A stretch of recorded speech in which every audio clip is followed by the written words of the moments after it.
नमस्कार दोस्तों, आप सबका स्वागत है हमारे चैनल नेक्स्ट 9 न्यूज़ पर। मेरा नाम है दीपक गुप्ता। बात करेंगे अपने इस खास शो में राहुल गांधी के बारे में, किस तरीके से राहुल गांधी इन दिनों ईडी की जांच में फंसे हुए हैं। तमाम खबरें निकलकर समय समय पर सामने आ रही हैं और इस बीच कई पुरानी कहानियां, कई पुरानी बातें कांग्रेस से निकलकर सामने आई, जिनमें ज्योतिरादित्य सिंधिया के नाम का भी जिक्र है। और ज्योतिरादित्य सिंधिया ने भी कुछ बड़ी बातें राहुल गांधी को लेकर कही थी, सोनिया गांधी को लेकर कही थी, कांग्रेस पार्टी को लेकर कही थी। आप देख ही सकते हैं इन दिनों किस तरीके से राहुल सोनिया ईडी की जांच में फंसे हुए हैं, जहां पर जानकारी देते चले कि तीसरा दिन था आज और दूसरी तरफ यहां पर 19 जून को राहुल गांधी का जन्मदिन भी है। ऐसे में कांग्रेस पार्टी जहां उत्साह की तैयारी करती तो दूसरी तरफ इनको सत्याग्रह की तैयारी करनी पड़ी। समय किस तरीके से बदलता है, हालात किस तरीके से बदलते हैं, ये राहुल गांधी के इस चल रहे हालिया वाक्य को हम देख सकते हैं। लेकिन एक समय था जब सोनिया गांधी ने सत्ता को जहर बताया था और इनके अपने खुद के बच्चों को सत्ता में आने से लेकर जो बातें निकलकर सामने आई थी वो सभी के लिए काफ़ी भयावह थी। समय के साथ कांग्रेस पार्टी की काफ़ी तस्वीरें बदली। चेहरे गांधी परिवार के ही रहे जो मुखिया के तौर पर रहे, अध्यक्ष पद पर बात करें या उपाध्यक्ष के पद पर बात करें। लेकिन ज्योतिरादित्य सिंधिया जो बड़े नेता थे, कांग्रेस पार्टी के साथ समर्थन में थे एक समय पर, लेकिन फिर उन्होंने साथ छोड़कर बीजेपी का दामन थामा। उसके बाद बीजेपी के हो गए और बीजेपी के 9 रत्नों में उनकी गिनती की जाती है। ज्योतिरादित्य सिंधिया अपनी अलग राजनीति में बहुत अच्छा करते नजर आ रहे हैं। सबको उनके बयान का इंतजार था कांग्रेस पार्टी को लेकर जो इन दिनों वाकया चल रहा है, लेकिन बयान अभी तक नहीं आया। लेकिन कुछ पुराने यहाँ पर बयान मामले निकलकर सामने आए जो अपने इस खास प्रोग्राम में आप सभी को बताते हैं, अपनी इस खास रिपोर्ट में। जिस तरीके से राहुल गांधी को लेकर तमाम खबरें हैं, बड़े से बड़े बागी नेता सड़कों पर उतरे हुए हैं और वहाँ पर पूरी तरीके से राहुल सोनिया का समर्थन कर रहे हैं। ये पूरा देश देख रहा है और जग जाहिर हो चुका है कि कांग्रेस कितना बुरा फंस चुकी है। लेकिन ईडी की जांच सिर्फ राहुल सोनिया पर थी, लेकिन बाकी नेता और बाकी समर्थक सड़कों पर उतरे सिर्फ उनके बचाव के लिए। जेल की सलाखियों के पीछे डाला गया सिर्फ राहुल सोनिया के बचाव के लिए। तो ये कहाँ का एक तरीके से न्याय होता है? कानून को अपना काम करने देना चाहिए, ऐसा बीजेपी नेताओं का कहना है। तो दूसरी तरफ यहाँ पर कांग्रेस नेताओं का कहना है कि अब बीजेपी यानी कि जो केंद्र सरकार है वो खुद ही कानून बनकर यहाँ पर कानून चला रही है। ये तो रही दोस्तों यहाँ पर मामले की बात जो ईडी की जांच चल रही है। दूसरी तरफ आपको लेकर चलते हैं उस खास रिपोर्ट की तरफ जिसमें ज्योतिरादित्य सिंधिया के बयान का जिक्र है, इसमें सोनिया गांधी की बातों का जिक्र है, रोती बिलखते भी नजर आई थी उस बयान को लेकर, वो जिक्र है। तो देखिए आप हमारी एक खास रिपोर्ट। राहुल गांधी इस वक्त काफ़ी चर्चाओं में हैं। काफ़ी सारे मामले निकल कर सामने आए राहुल गांधी से जुड़े, लेकिन 2 मामले ऐसे हैं जिनको लेकर उनकी चर्चाएं बहुत ज़्यादा हैं। पहला, नेशनल हेराल्ड मामले में ईडी उनसे पूछताछ कर रही है। दूसरा मामला 19 जून को उनका जन्मदिन भी है। ऐसी ही एक कहानी जब वे कांग्रेस उपाध्यक्ष बने थे और उनकी मां सोनिया ने रोते हुए कहा था सत्ता जहर है। दूसरी कहानी उनकी प्रेस कॉन्फ्रेंस जिसके बाद स्थिति पलट गई थी। आपको बताएं किस तरीके से 19 जनवरी 2013 को राजस्थान के जयपुर में कांग्रेस का चिंतन शिविर लगा था। 2 दिवसीय इस कार्यक्रम में पहले दिन AK एंटनी खड़े हुए और कहा, मैं एक प्रस्ताव रखना चाहता हूँ। सभी ने सहमति जताई तो कांग्रेस के मीडिया प्रभारी जनार्दन द्विवेदी ने उस प्रस्ताव को पढ़ना शुरू किया। उसमें लिखा था, जनता की आकांक्षाओं को देखते हुए राहुल गांधी को पार्टी का उपाध्यक्ष बनाया जाए। सामने बैठे पार्टी के नेताओं ने मेज थपथपाकर सहमति जता दी। सोनिया गांधी ने हामी भर दी। राहुल मुस्कुरा दिए। तत्कालीन PM मनमोहन सिंह उठे और राहुल को एक गुलदस्ता देकर बधाई दी।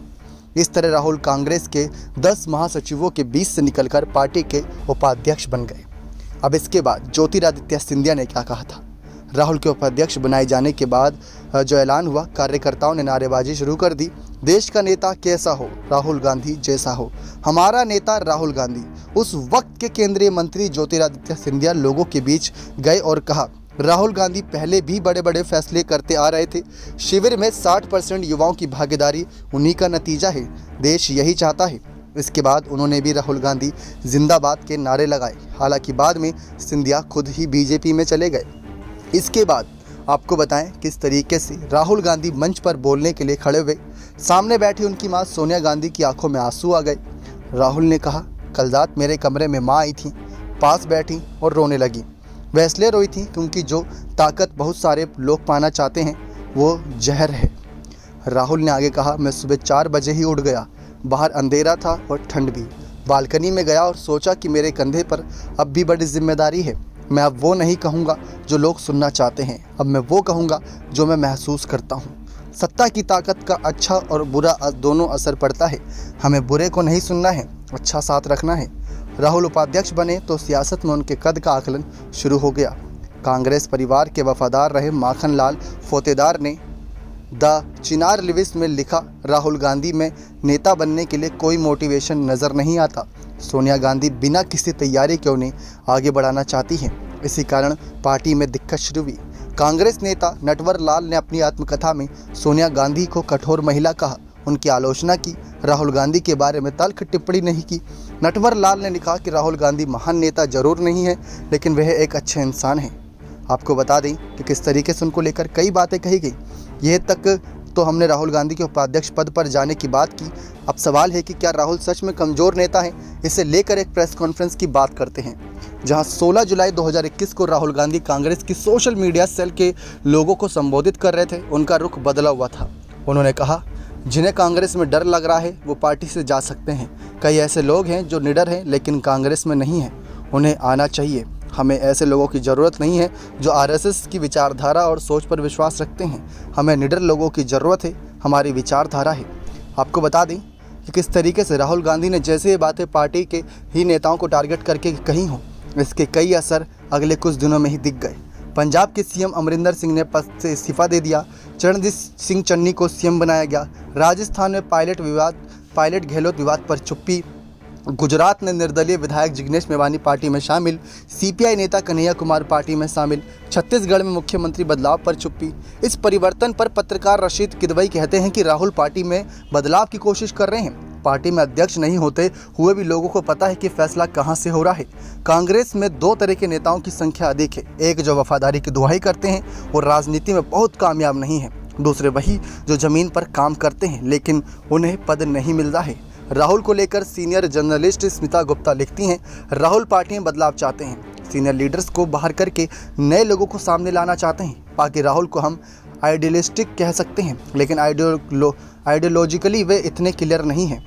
साथ ही आपको बताएं, रशीद किदवई कहते हैं कि जब कोई युवराज की भूमिका से निकलकर पार्टी के पद संभालता है तो उसकी पार्टी के सत्ता में होना जरूरी होता है। संजय गांधी को जब पद दिया गया तब इंदिरा गांधी सत्ता में थी, राजीव के समय भी वह सत्ता में थी। राहुल के समय ऐसी स्थिति नहीं थी। राहुल चुनौतियों के बीच से निकलकर यहाँ पहुंचे हैं। देखा आप सभी ने किस तरीके से राहुल सोनिया यहाँ पर अभी फंसे हुए हैं, लेकिन ज्योतिरादित्य सिंधिया, सोनिया गांधी, राहुल गांधी और राजनीतिक सत्ता की जो बातें आप सभी को बताया अपनी इस खास रिपोर्ट में, आप सब भी सुनकर हैरान रह गए होंगे, क्योंकि ये एक तरीके से वो जानकारी है जो जनता के लोगों के सामने बहुत कम जाती है। पार्टी के अंदरूनी की बातें रहती है जो समय समय पर सामने आती रहती हैं। अब आप देख ही सकते हैं कि ज्योतिरादित्य सिंधिया बीजेपी के हैं और कांग्रेस पार्टी किस तरीके सड़कों पर है यहाँ पर समर्थन में अपने यहाँ पर मुखियाओं को बचाने के लिए, जिसमें राहुल सोनिया का नाम है। ईडी की जांच का सामना राहुल गांधी कर रहे हैं। आने वाले वक्त में सोनिया गांधी को भी सामना करना पड़ेगा। समन उन्हें भेजा गया था। 19 जून को जन्मदिन भी है यहाँ पर राहुल गांधी का। तो देखते हैं किस तरीके से ईडी की जांच से बचकर क्या अपने जन्मदिन अच्छे तरीके से मना पाएंगे। क्या कांग्रेस पार्टी की जो ये मुहिम सत्याग्रह छिड़ा हुआ है इस सब मामलों में वो कामयाबी पाएगी। बने रहे चैनल के साथ ऐसी और तमाम बड़ी खबरों के लिए। धन्यवाद।